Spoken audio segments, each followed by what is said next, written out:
sebenarnya arti komunis buat Eyang itu apa? Apa sih komunis itu gitu sebenarnya? Di sini dibilang katanya ada rasisme.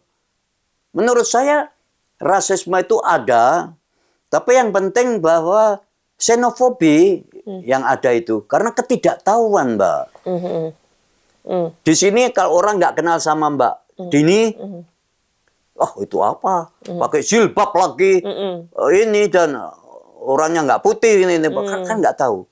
Ini kurang putih ya? Iya, ya, Kurang putih ya? ya. Pokoknya lain dan sebagainya. Karena tidak tahu, tidak kenal itu kan kita bilang kalau nggak kenal Maka tak tak sayang. Makanya kalau mengenal itu orang. Kalau banyak orang orang banyak mengenal itu lain berpikirnya. Nah, untuk bisa mengenal harus banyak jalan-jalan, ketemu dengan orang lain dan sebagainya. Berarti yang ini tadi kan yang bilang bahwa yang itu belum selesai dengan apa yang terjadi di peristiwa 65 walaupun sudah ada pengakuan dari pemerintah gitu. Iya. Tapi Eyang sendiri kapan bisa berdamai dengan menerima apa yang terjadi pada saat itu? Ini bukan persoalan saya pribadi, Mbak. Ini persoalan daripada seluruh generasi tertentu yang ditindas. Tapi bahwa fakta, act minta maaf itu harus ada. Selama itu tidak ada, nonsense. Itu cuma gombal kalau orang. Berarti Eyang adalah salah satu dari eksil yang masih merasa dan memang harus ada pernyataan permintaan maaf sehingga itu terang ya. Logikanya Mbak, coba. Logikanya itu kalau orang mengaku salah, tapi dia tidak minta maaf, apa gunanya? Oke. Itu baru komplit, baru memang kesatria, memang kalau dia mengaku salah, terus minta maaf. Gitu. Bagaimana kalau permintaan maaf itu tidak pernah ada? Ya nasib. Loh, kan nggak bisa dipaksakan, Mbak. Nggak bisa dimaksakan. Kalau memang mereka tumpul, ya akan begitu terus.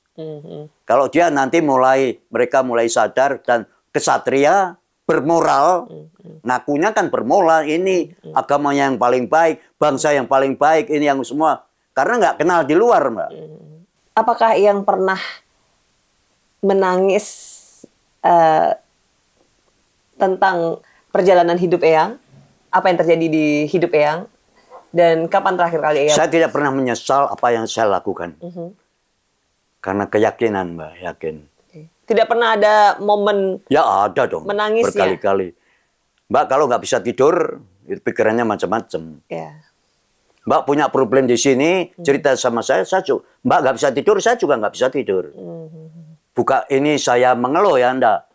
Semua ada, karena saya punya simpati, saya punya keinginan supaya berjalan lancar. Jadi ada pengaruh. Kalau saya cuek aja, artinya memang saya tidak punya.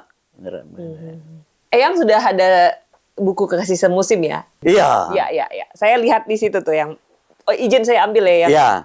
Jadi ini buku Kasih Semusim yang di dalamnya ada cerita Eyang. Dan saya yang nulis. Ini salah satunya waktu itu kita tulis supaya orang-orang bisa baca salah satu kesaksian Eyang terhadap Eyang sebagai seorang Indonesia di Praha yang punya latar belakang sebagai mahasiswa Indonesia. Nah, saya pengen tahu setelah Eyang membaca ini, apa pendapat Eyang buku ini?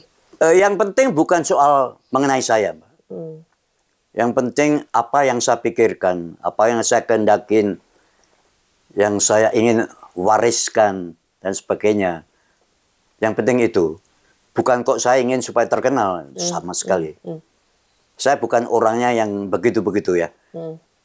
Tapi Mbak secara baik memadukan ya supaya diketahui sesuatu filosofi hidup seseorang.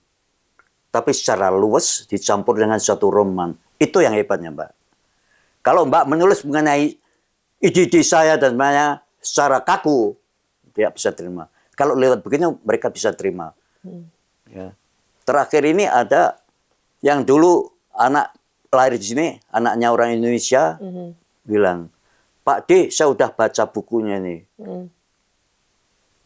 Yang saya ketahui mengenai Pak D, ya begini ini. Coba. Jadi Mbak itu menulis atau menyatakan atau memberi keterangan kepada seseorang sesuatu yang tidak direkayasa, ya, yang isinya itu pure, ya isi itu kembang-kembangnya Mbak pinter caranya mengasihkannya. Tidak semua orang bisa menulis, Mbak. Dan tidak semua orang bisa menulis secara begitu. Nah. Berarti Praha yang tertulis di sini Ya. memang seperti itu ya? Berarti saya nggak salah Sampai sekarang saya tidak ada condemn sama Mbak mengenai itu. dan Ya. tentang Eyang Yono Ya, sendiri saya karena kira, ya. karena kan saya menulis memang benar-benar tentang pribadi Eyang Yono, Ya. tentang apa yang saya ketahui sejauh kita kenal gitu ya. Sementara ini belum ada orang yang bilang, kalian bohong itu yang di buku itu. Nggak ada. Ya. Karena ini based on true story. Ya. Dan insya Allah kalau memang jodoh Ya. dan nasib, Iya, seperti iya, yang iya, bilang, iya. mungkin bisa saja ini difilmkan suatu hari. Dan saya berharap Eyang masih bisa menyaksikan film ini. Ya. di Jadi layar yang lebar. sekarang kita usahakan itu kelanjutan daripada filosofi ini kita teruskan ya. Gitu. Karena saya ingin betul-betul memberikan dari pandangan saya itu untuk apa ya, kayak mercusuar untuk generasi yang akan datang. Jadi salah satu hal yang membuat saya akhirnya menuliskan buku Kasih Semusim ini adalah sebenarnya keinginan untuk bisa menceritakan tentang Eyang Yono, kesaksian Eyang Yono atau cerita-cerita yang bersifat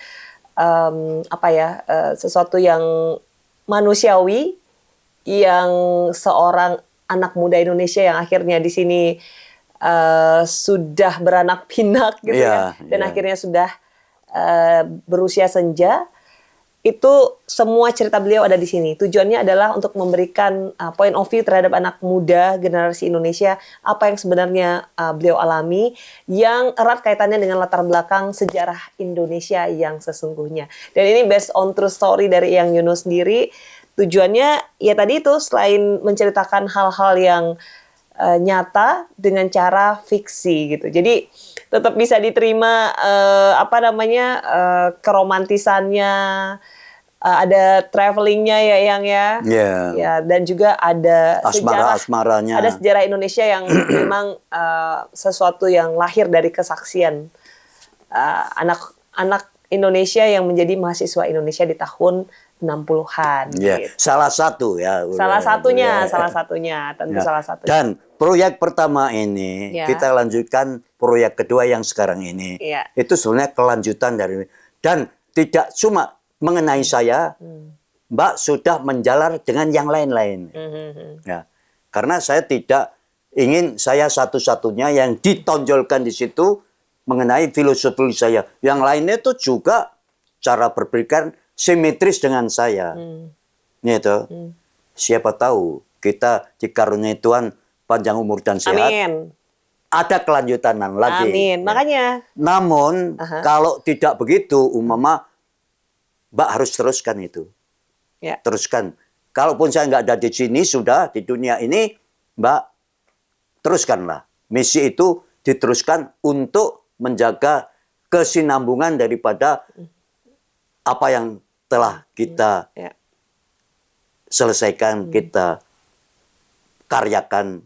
Makanya salah satu yang bikin saya ingin selalu terus berkarya gitu ya, itu adalah support dari Eyang Yono juga gitu. Walaupun Eyang Yono jauh, kita hubungannya juga jauh, dan sebenarnya komunikasinya tidak terlalu sering ya Eyang ya. Cuman kalau udah ngobrol, udah berkomunikasi, biasanya untuk hal-hal yang sangat-sangat personal gitu ya. Hubungan kita unik ya Eyang ya. Sesuatu yang pokoknya energi saya sama Eyang Yono kalau udah bertemu itu pengennya menciptakan sesuatu ya Eyang. Dan alhamdulillah Eyang Yono ini perannya besar banget buat karya-karya saya. Dan inspirasi saya juga berasal dari Eyang Yono. Dan ketika saya datang ke Praha pun, kali pertama dan kali kedua itu peran Eyang Yono sangat besar sekali. Jadi saya sangat berterima kasih sekali Eyang atas kebaikan Eyang. Semoga Eyang panjang umurnya. Amin. Selalu diberkahi rezeki yang banyak juga, biar bisa bagi-bagi ke saya. Oke, Eyang, kalau misalnya Eyang pulang ke Indonesia, Kan untuk menengok keluarga Mbak, atau melepas kangen. saya mungkin sudah tidak pulang ke Indonesia. Kalau ke Indonesia, saya bilangnya saya nengok Indonesia. Iya. Bukan pulang kampung. Kalau pulang, saya ke Praha. Oke. Saya hidup di Praha, ya. Beda ya? Ya, itu aja dari kelihatannya absurd ya, tapi fakta itu ya. Saya udah nggak bisa bilang saya pulang ke Indonesia. Kalau pulang ke Indonesia, saya menetap di sana. Ya. Ya. Saya menengok dan saya pulang ke Praha karena di Praha saya punya dasar keluarga saya yang baik, ya, yang kita hidup bersama secara bahagia. Itu yang penting buat saya, ya. Sama-sama. Udah berapa kali pulang Ke Indonesia. Ya. Jangan tanya apa yang negara ngasih padamu, tapi tanyalah pada diri sendiri apa yang kamu kasih kepada negaramu.